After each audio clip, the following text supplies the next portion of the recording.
പ്രകാശ് വർമ്മ മോഹൻലാലിനെ വെച്ച് ചെയ്ത പുതിയ പരസ്യം, ഇത് വിസ്മയയുടെ. അത് കണ്ടു കഴിഞ്ഞപ്പോൾ കൂടുതൽ ആകർഷണം എന്ന് പറഞ്ഞു കഴിഞ്ഞാൽ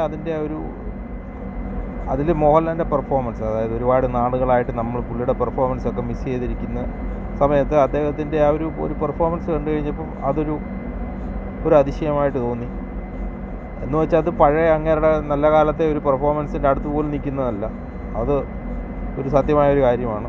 പിന്നെ ആ ഒരു സംഭവം, അതിൻ്റെ ഒരു തീം, അതിൻ്റെ പുതുമ, ഇനി അതിനെക്കുറിച്ച് ചർച്ച ചെയ്യാനാണെങ്കിൽ അതിലെ ജെൻഡർ പൊളിറ്റിക്സ് വെച്ചിട്ട് അതിൻ്റെ ഒന്ന് കീറി മുറിക്കാൻ പറ്റുന്ന രീതിയിലൊക്കെയാണത് ചെയ്തിരിക്കുന്നത്. അതിനും പകുതി ചെയ്തിരിക്കുന്ന ഒരു പരസ്യമായിട്ട് തന്നെ കമ്പയർ ചെയ്യുന്നുണ്ട്. അതൊക്കെ നല്ല കാര്യമാണ്. അത്തരത്തിലുള്ള ചർച്ചകളൊക്കെ മുന്നോട്ട് കൊണ്ടുവരാവുന്ന. അതിൻ്റെ പകരം ഈ പോങ്ങുമൂടനെ പോലുള്ള ആൾക്കാർ ഇതിനകത്ത് നായരും വർമ്മയും വെച്ചിട്ട് ഇതിനകത്ത് വർഗീയത കുത്തിക്കലത്തുന്നതിനകത്ത് എന്തർത്ഥമുള്ളത് മനസ്സിലാകുന്നില്ല. പോങ്ങുമൂടൻ വളരെ മനോഹരമായ ഭാഷയിൽ വെറുതെ ചുമ്മാ വർഗീയത പറഞ്ഞുകൊണ്ടിരിക്കുന്ന ആളൊക്കെ ആ മനോഹരമായ ഭാഷയിൽ അയാൾക്ക് നല്ല കാര്യം പറഞ്ഞുകൂടെ? എന്തിനാ ഇങ്ങനെ വർഗീയത പറയുന്നത് മനസ്സിലാകുന്നില്ല. നന്നായി സംസാരിക്കുന്ന ഒരാളാണ്. ഭയങ്കര ദുഃഖമുണ്ട് അയാളൊക്കെ എങ്ങനെ ഇരുന്ന് വർഗീയത മാത്രം പറയുന്നത്. നായരും വർമ്മയും അതിനിടയ്ക്ക് നായർ മതിരി, എന്തിനാവശ്യമില്ലാത്ത ടോപ്പിക്സൊക്കെ എടുത്തിരുന്നത്?